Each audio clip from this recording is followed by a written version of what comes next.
Akala ng mga mangingisdang Pinoy ay nakahuli na sila ng malaking pating.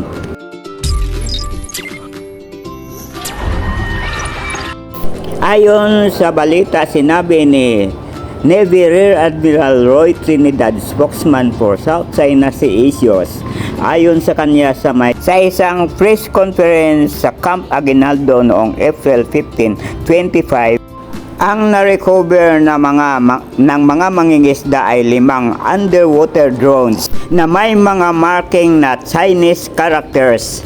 Ang 3 ay natagpuan sa Northern Luzon at sa Bating Balintang Channel, isa sa karagatan ng Masbate at ang isa ay nasa Southern Mindanao. Ang mga underwater drones na ito ay ginagamit upang mang-espiya. At ayon sa balita, ang isa nito ay nakapag-send na ng mga messages sa Beijing, China.